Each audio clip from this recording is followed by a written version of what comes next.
Halo, di video kali ini saya bakal review ke kalian Corvus Revenant di Redmi 9. Nah, sekitar 2 minggu yang lalu saya udah share cara install Corvus Revenant di Redmi 9. Dan di video ini saya mau ngasih reviewnya ke kalian.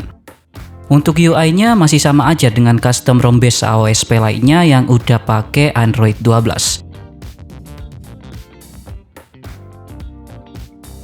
Di quick settingnya ini ada beberapa settingan yang masih sama aja dengan custom ROM base AOSP lainnya.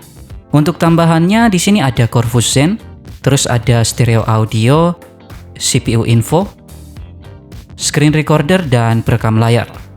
Untuk screen recordernya ada dua ya. Ada yang bawaan dari Android 12 dan dari OnePlus. Kalau yang bawaan dari Android 12, settingannya masih sama aja dengan custom ROM yang sebelum-sebelumnya udah pernah kita review di Redmi 9. Tapi sayangnya masih bug kayak di Nusantara 4.1. Untuk screen recorder bawaan dari OnePlus, settingannya lebih banyak. Ada settingan resolusi, bitrate,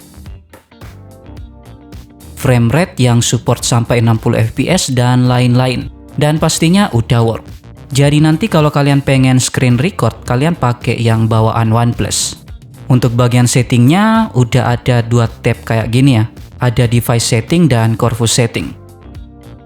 Corvus settingnya juga udah lengkap mulai dari game space, tema, status bar, dan lainnya. Corvus settingnya juga udah support icon pack, icon sinyal, icon wifi, dan icon shape. Warna temanya juga bisa kalian atur. Untuk versinya sendiri, Corvus yang kita review ini Corvus versi S3.0 Revenant dengan maintainer Kautsar Vatan 17 dan status ROM-nya masih unofficial. Untuk versi Android-nya udah Android 12, Security Patch 5 Mei dengan kernel bawaan Pizza kernel versi 4.14.278. Nah, Corvus Revenant yang include GApps ini nggak punya kamera bawaan ya. Jadi nantinya kalian harus install manual app kameranya. Kalian bisa install Gcam atau ANXCam. Untuk kamera di sini saya pakein Gcam Nikita versi 2. Dan Gcam Nikita versi 2 ini udah aman ya di custom ROM-nya. Udah bisa buat foto dan video.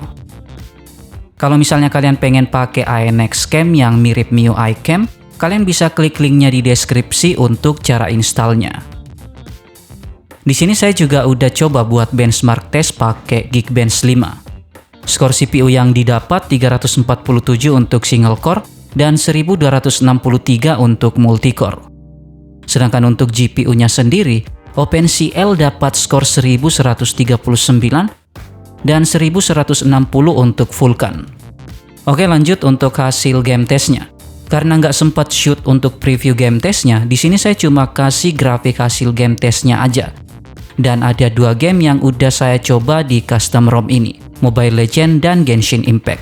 Untuk Mobile Legends main dengan settingan medium dan frame rate high cuma bisa dapat frame rate rata-rata 53,1 fps. Pas tes grafiknya ini saya cuma tahan main sekitar 9 menitan karena gameplaynya nggak smooth banget dan beneran mengganggu. Pingnya sering jumping dan udah dijamin bakal drop pas posisi lagi war. Masih mending MIUI sih. Terus untuk Genshin Impact juga nggak memuaskan banget.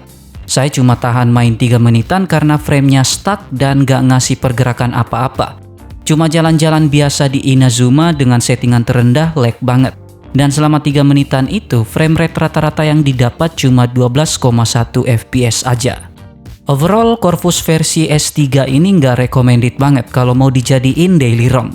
Ya mungkin masih enak kalau misalnya cuma dipakai buat browsing, nonton YouTube atau sekadar scroll-scroll TikTok aja.